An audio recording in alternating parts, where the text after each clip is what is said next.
बच्ची थी, जब तक छोटी थी तब तक जिद करती थी जाऊंगी मंदिर, जाऊंगी, तो बड़े लाड लडाती थी। कभी उसको श्रृंगार करती, कभी उसको फूल चढ़ाती, कभी भोग लगाती।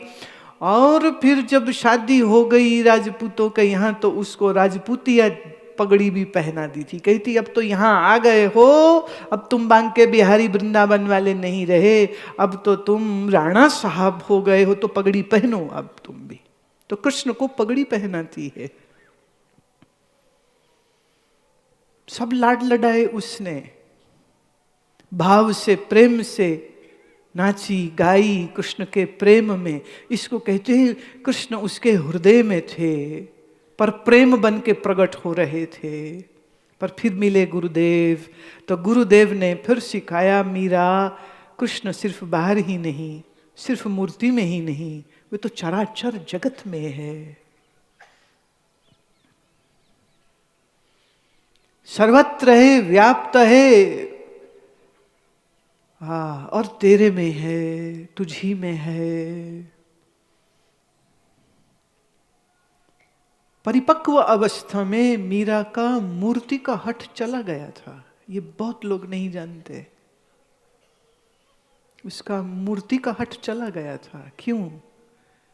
अब तो सगरो भूमि गोपाल की, गोपाल हमारो साईं। ये तो सारा जगत उसी का मूर्त स्वरूप है। ये आकाश में खिलते नक्षत्र, ये सूर्य, ये चांद, ये तारे, ये कोई और नहीं, मेरा कृष्ण ही तो है।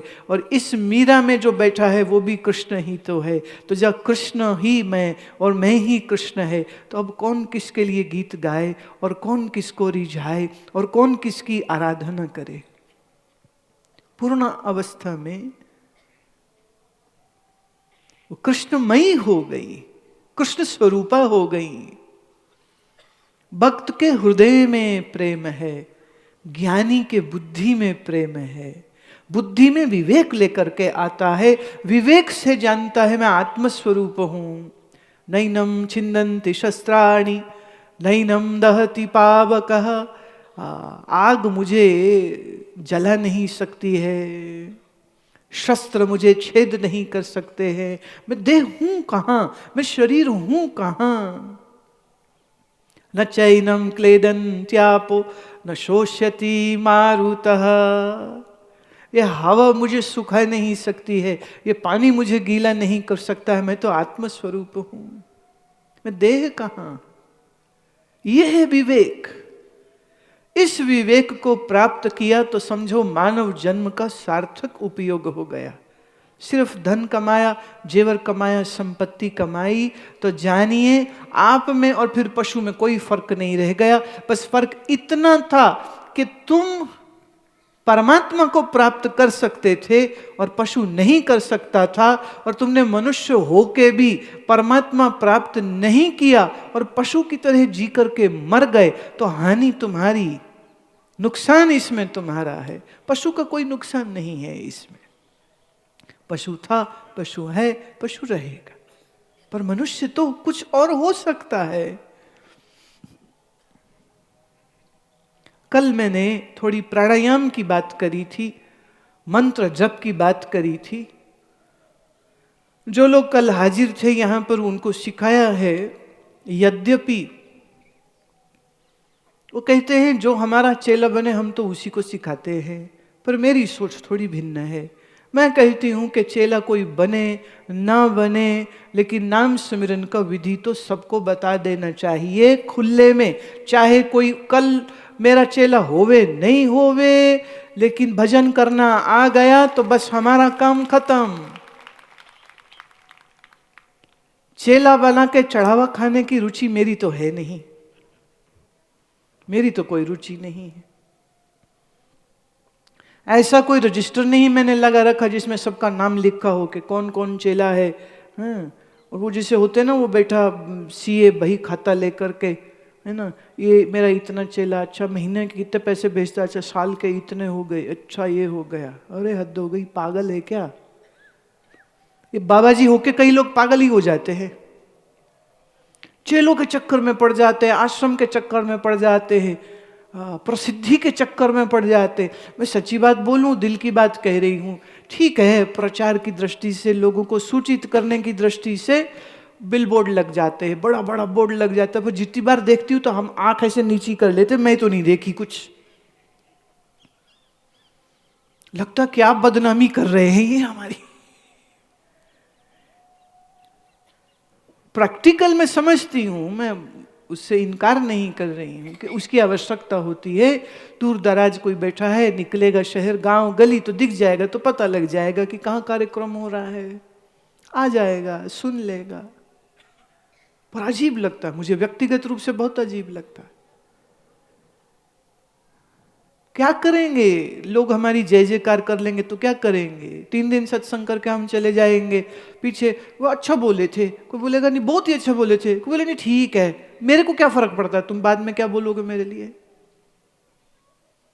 तुम मेरा जय जयकार करोगे कि मेरी निंदा करोगे कि मेरी बुराई करोगे? How does that matters to me? जिसकी जैसी बुद्धि होगी वैसा वो बोल देगा, ठीक है। हमारा काम सिर्फ एक है कि ईश्वर भजन करना है, ये तुमको समझ लग जाए और मनुष्य जन्म के इस वर्तमान समय को श्रेष्ठ कर्मों से भरना है, ये विवेक तुम्हारे अंदर उतर जाए। मेरा काम इतने में खत्म हो जाता है। आप विवेकी बनिए। कई बार कई लोग मुझे कहते नहीं, आप बता दीजिए, जो आप बताएंगे वो हम करेंगे। मैं ना भाई, ये काम मैं नहीं करती हूं। कल तुम दुनिया भर के गलत काम करोगे और बाद में कहो जी कोई बताने वाला ही नहीं था इसलिए गलत हो गया। इसलिए भले मैं सामने बैठी हूं, पर मैं तुम्हें नहीं बताऊंगी कि तुम क्या करो। तुम अपने विवेक का इस्तेमाल करो। क्या ये काम करने से मेरे अध्यात्म में उन्नति होती है या नहीं होती है? अगर उन्नति नहीं होती है तो वो काम मत करो। जिससे मन मैला हो जाए वो काम मत करो। जिससे मेरे चित्त में क्षोभ उठ जाए वो काम मत करो। किसी से अपेक्षा मत करो। कोई सम्मान दे ऐसी चाह मत करो। कोई तुम्हें पूछे ऐसी चाह मत करो, क्योंकि जब नहीं पूछेंगे तो तुम रोगे बैठ के, लो मुझे कोई पूछता ही नहीं है। अगर हम अपने मन से ये बात साफ कर दें कि हम किसी से कुछ चाहेंगे नहीं, हम किसी को कुछ देंगे जरूर। हम चाहें क्यों? भिखारी हैं क्या? रही बात प्यार की, तो प्यार मांगने से तो मिलता नहीं है। रही बात सम्मान की, वो चाहने से तो मिलता नहीं है। जो चाह के और मांग के सम्मान लेता है वो तो राजनेता होता है। एक पार्टी के राजनेता को हार्ट अटैक हो गया। होना ही है, काम ही ऐसे करते कई बार। सब अच्छे तो काम करते नहीं है ना, गड़बड़ कुछ कर लिया, दिल पे जोर आ गया, हार्ट अटैक हो गया। छोटी जगह में था तो सरकारी उन्होंने कहा फट से करो, तो जहाज का इंतजाम किया, विमान भेजो विमान भेजो, एयरलिफ्ट कराओ इनको, बड़े शहर में लाओ, सीधे हॉस्पिटल में। सब पुलिस के गाड़ी सायरन बज रहे हैं, दर्द हो रही है। बड़े शहर के एयरपोर्ट पे उसको उतार दिया गया। तो जब उतरता है जहाज तो सबसे पहले अपने सेक्रेटरी से पूछता है प्रेस आ गई क्या? पूछो। जब रनवे पे भाग रहा है ना विमान, तो पहली बात ये नहीं पूछ रही कि डॉक्टर आ गया, पूछते प्रेस आ गई क्या, कौन कौन टीवी चैनल आए, आ गए क्या, सब चेले आ गए क्या, पार्टी वर्कर आ गए क्या? तो बोले नहीं साहब वो तो भी तो पहुंचे नहीं। कह रहे फिर तो जहाज से हम बाहर नहीं निकलेंगे। बोले साहब प्राण निकल जाएंगे। बोले वो निकलते तो निकल जावे भले, पर अगर कोई स्वागत करने वाला सामने नहीं होगा तो हम तो जहाज से बाहर नहीं निकलेंगे। खड़े रहे, पड़े रहे, उसी में हाय हाय करते रहे, मरदूत बाहर नहीं निकला। फिर फोन बज गया कि हाँ जी टीवी चैनल वाले आ गए, वर्कर आ गए। वर्करों की आवाज के तो कान में नहीं आई, जिंदाबाद बोलो उनको, नेताजी तुम अमर रहो, हम तुम्हारे साथ। बोले मैं मर गया हूं क्या जो अमर रहो अभी से बोल रहे? बोले हुजूर यही तो हमेशा बोलते, पर सामने मौत भी दिख रही थी ना। ये तो ठीक है। फिर जैसे उनको बाहर उतारा तो स्ट्रक्चर में पड़े पड़े ही बैठ गए, फूल माला लेनी ना गले में। नर्स कहती लेटे रहो, चुप रहे, गले में माला तो डलवा ले, फोटो अच्छी आएगी। पता तो चलने चाहिए राणा साहब आए हैं, राणा साहब को हार्ट अटैक हुआ है, जो फोटो ही ठीक ना आई तो दुनिया सोचे पता नहीं कौन सा राणा जिसको हार्ट अटैक हो गया था, शक्ल तो दिखनी चाहिए।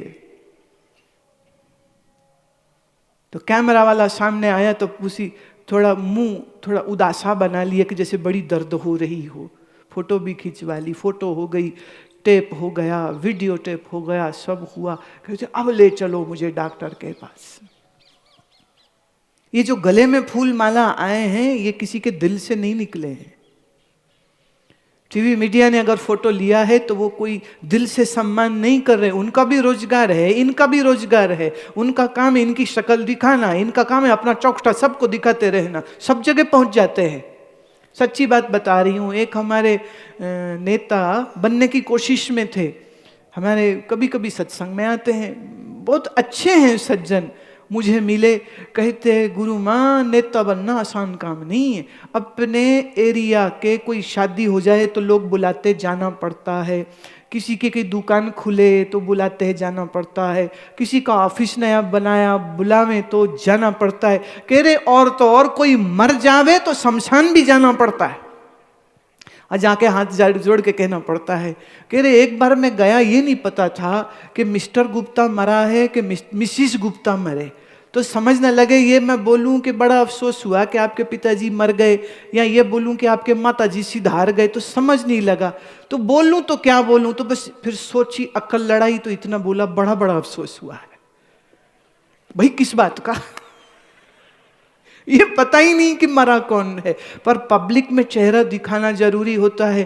कहते बड़ा मुश्किल काम है। पर 4 साल की मेहनत के बाद में जब पार्टी का टिकट नहीं मिला तो बड़े दुखी हुए। बोले क्या फायदा हुआ? मैंने कहा हुजूर ये 4 साल तुमने हमारे संग लगाए होते तो तुम आगे तो दुनिया पीछे चल रही होती तेरे। भगवान छोड़ा, भजन छोड़ा, सत्संग छोड़ा, जो थोड़ा बहुत सुनते थे वो सब छूट गया उनका। और पार्टी में तो जो उनका रूल होता है, उनका एक अपना तरीका होता है करने का। तो सम्मान मिल जावे, शोहरत मिल जावे, धन मिल जावे, उसकी क्या कीमत? कीमत है विवेक की, कीमत है ज्ञान की।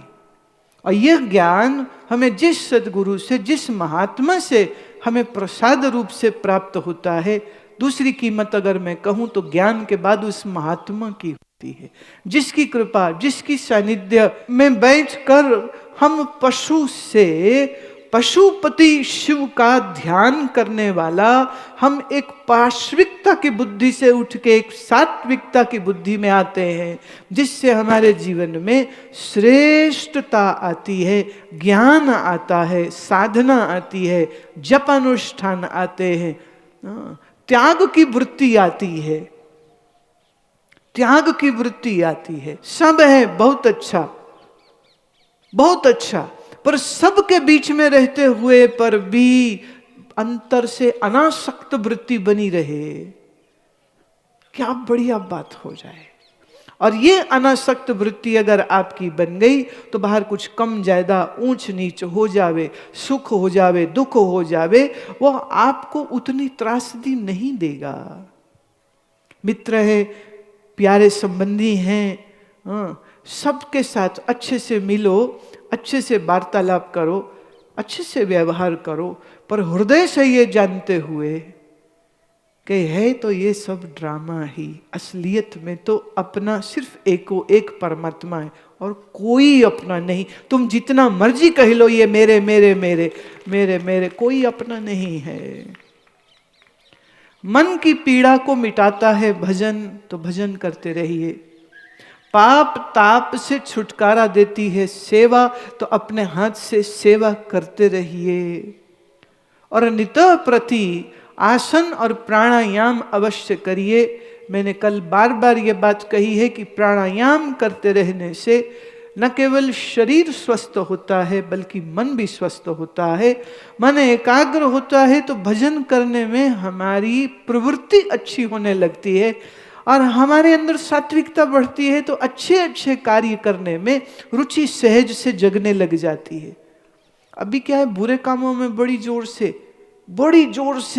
बुरे बुरे काम करने के लिए हम हमेशा ही तैयार होते हैं। कबीर साहब का हमने गीत गाया था ना, भजन क्या कहते हैं कि हमारे मुंह से किसी के लिए भलाई न निकल सके तो कम से कम बुरा तो मत कहो। हमारा उल्टा है, हम क्या करेंगे, हम भलाई वो क्या होती है, सब तो चोर दिखते हैं हमें, सब ठग दिखते हैं, सब चुगलखोर, चुगली खुद करता है पर दूसरों को चुगलखोर बोलेगा, गप्पे खुद मारता है दूसरों के लिए बुरी बात बोलेगा। कबीर कहते भाई अपने साहेब से मिल रहिए, और कोई मिल जाए संत प्यारा तो दिल का दुख दर्द उसी से कह लेना, तुम दुनिया में किसी से दुख दर्द मत कहियो। अब आप ढूंढो किसी को, भाई साहब जरा मेरी दुख की कथा सुनो। पहली बात तो ये, भाई साहब को तुमसे कोई लेना देना है नहीं, तुम अपनी दुख कथा सुनाओगे तो वो मन ही मन सोचता है अच्छी बात है, भोगो भोगो और दुख भोगो, वो दिल में दिल खुश होएगा। They have nothing to do with your pain and misery, उनको क्या लेना देना, उनको कोई वास्ता नहीं है। तुम बैठा बैठा करके सुना रहे हो अपना दुख दर्द, क्या निकलेगा उसमें से। कबीर कहते मिले कोई संत प्यारा, अपना दुख दर्द तुम उसको कह लेना, वो सुन लेगा, वो मार्गदर्शन दे लेगा तुमको। संसार वाले तो कुछ नहीं, वो कांटे की झाड़ी है, कांटे दे सकती है, इस कांटे की झाड़ी में फूल नहीं होते। व्यवहार पर सबसे अच्छा रखें, पर मन में ये हमेशा बात क्लियर रहनी चाहिए, परमात्मा ही हमारे हैं, हम परमात्मा के हैं, ये जीवन उसके लिए है। हमें विवेकी बनना है, हमें जिज्ञासु बनना है, हमने खोजी बनना है, हमें एक भक्त बनना है। हमको मन के अंदर से सब पाप ताप मैल को धो के बाहर निकाल देना है। मैं फिर कह दूं, वो मंदिर में घंटियां बजाने से नहीं जाएगा, वो नाम सुमिरन करने से जाएगा। इसलिए खूब सुमिरन करो, खूब सुमिरन करो। सुमिरन वो गंगा है जो तुम्हारे मन को पवित्र कर देगी। नाम की रटन भीतर चलती रहे, सुरति ईश्वर के साथ हमेशा जुड़ी रहे। और सच है, बिल्कुल सच है कि जब कभी मन तुम्हारा बिल्कुल बेकाबू घोड़े की तरह सरपट दौड़े और सुने नहीं और बेचैन कर दे और तुम्हें परेशान कर दे, उस समय पर आप एक लंबा श्वास भरिए, और लंबा श्वास भरने के बाद जिस मंत्र में भी आस्था है वह मंत्र का पुनः पुनः पुनः पुनः पुनः पुनः उच्चारण जो है वो करते रही। श्वास लंबा भर लिया, राम राम राम राम राम राम, श्वास लंबा भर लिया, ओम ओम ओम ओम ओम ओम ओम। इसे सुरत जो है उस मंत्र के साथ जोड़ दीजिए। भगवान नाम स्मरण करने से मन को प्रसन्नता आती है। विद्वत जन, योगी जन, आचार्य जन, गुरु का स्मरण करने से चित्त को अपार शांति मिलती है। तो भोजन खाने लगो तो पहले ईश्वर स्मरण करो, घर से पांव बाहर निकालने लगो ईश्वर स्मरण करो, रात सोने लगो तो सोने से पहले फिर ईश्वर स्मरण करो, और सुबह नींद से उठो तो स्नान करके फिर से ईश्वर स्मरण करो। बैठ के करो तो बहुत बहुत अच्छा है, आसनबद्ध शरीर बैठा करके थोड़ा प्राणायाम पहले करके फिर भजन करेंगे तो मन भी लगेगा, मन को सुख भी होगा, मन एकाग्र भी होगा। और फिर इस एकाग्र मन से अगर आप विद्यार्थी हैं तो पढ़ाई अच्छी होगी, अगर ऑफिस में काम करते हैं तो काम अच्छा होगा, डॉक्टर है तो डॉक्टर अच्छा, वकील है पता नहीं वो अच्छे होंगे कि नहीं, वो वकील थोड़े खटपटिया होते हैं। मैंने सुना, कहानी है, सच नहीं कहानी है, स्वर्ग और नरक में एक दीवार थी बहुत बड़ी, डिवाइड करने के लिए ना, इधर स्वर्ग इधर नरक, बीच बहुत बड़ी दीवार थी। जो तो रहते थे स्वर्ग में वो तो बेचारे माला पकड़ के राम राम राम करते थे, और ये जो नरक में थे ना ये सब फुटबॉल खेलते थे, और मार मार के गेंद इन्होंने दीवार तोड़ दी। स्वर्ग वाले सब लोगों ने कहा देखो ये नरकवासियों ने हमारी दीवार तोड़ दी है, हम तो इनके ऊपर केस करेंगे। नरक से आवाज आई, केस कैसे करोगे, सारे वकील तो यहां हैं। कहते हैं वो स्वर्ग और नरक के बीच की दीवार आज तक टूटी हुई है, बनी नहीं वो। और बनने का कोई चांस भी नहीं है। ये कहने पर भी फिर भी मैं ये कहती हूं कि एक एडवोकेट के पास एक सामर्थ्य होती है, कॉन्स्टिट्यूशन लॉ उसको ऐसी बुद्धि और समझ देता है कि अगर वो सही दृष्टि से काम करे तो जिसके साथ अन्याय हुआ है उसको न्याय देने में सहायक हो सकता है। तो प्रैक्टिकली स्पीकिंग हम तो वकीलों की बड़ी इज्जत करते, सूफियों में तो गुरु को वकील कहते, मालूम क्यों? वो कहते हैं पाप पुण्य का खाता खुलेगा ना तो पता नहीं क्या सजा मिल जावे, तो गुरु महाराज वकील बन के हमारा केस लड़ लीजिए ना प्रभु से, हम तो गलती किए, भूल कर गए, पाप हो गए, आप बन जाओ हमारे वकील और क्षमा दान दिलवा दीजिए।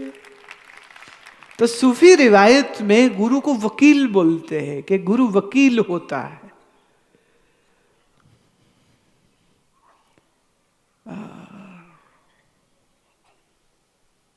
जीवन में एक श्रोत्रिय ब्रह्मनिष्ठ गुरु होए, रोज सत्संग सुनने को मिल जाए, रोज हम कुछ समय साधना को देने लग जाएं, जीवन बहुत अच्छा बीतेगा।